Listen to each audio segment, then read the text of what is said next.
زبان نے کلمہ پڑھا، زبان نے کلمہ پڑھا تو مسلمان بنا، دل نے، تیرے قلب نے کلمہ پڑھا تو مومن بنا، نفس نے، تیرے نفس نے کلمہ پڑھا تو متقی بنا.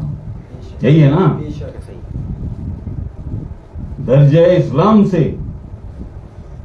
درجہ اسلام میں تو آ گیا، زبان نے کلمہ پڑھ لیا، رد کفر ہوا، اقرار ہو گیا، بس اقرار، تصدیق نہیں، تصدیق دل سے آتی ہے.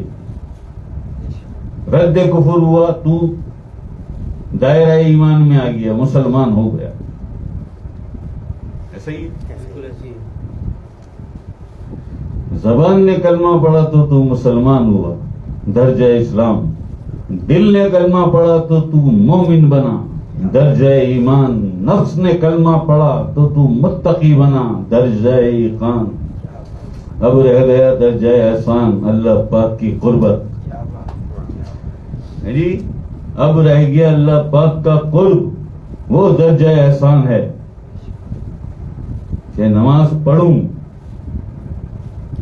تو میں اللہ رب العزت کے جلووں کا دیدار کروں. جی اور اگر ایسا نہ ہو تو کیونکہ درجہ ایقان میں ہوں، درجہ ایقان کے بعد درجہ احسان میں ہوں، تو یہ یقین میرے دل میں، یہ یقین میرے دل میں ترازو ہو جائے، اتر جائے، راسخ ہو جائے کہ میرا اللہ بادشاہ مجھے دیکھ رہا ہے. یہ ہے قرب، یہ ہے اللہ کا قرب، درجہ احسان. پھر اس میں اضافہ ہوتا ہے، اللہ پاک اور زیادہ کامرانیاں عطا فرماتا ہے، کامیابیاں دیتا ہے اور اپنے قریب لاتا ہے. اور جیسے جیسے تیرا عمل، یعنی تیری نیت، تیرا سچا دل، محبت کا تعلق دل سے ہے نا، دل میں اللہ اس کے حبیب کی محبت آتی گئی، اللہ کے پیاروں کی محبت آتی گئی. اللہ پاک تجھے اپنا قرب عطا کرتا چلا گیا. ہے جی صحیح ہے نا، ایسا ہی ہے نا. ایک ایسی منزل آئی کہ عشق ہو گیا تجھے، اللہ سے عشق ہو گیا، عشق الہی کے درجے میں آ گیا تو.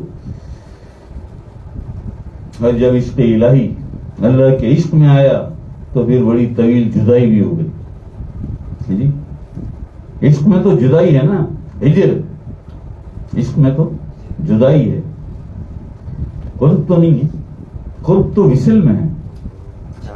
اللہ پاک جب تجھے اپنا وصل عطا کر دیتا ہے، واصل کر لیتا ہے اپنے آپ سے تجھے، تو پھر یہ قرب ہے.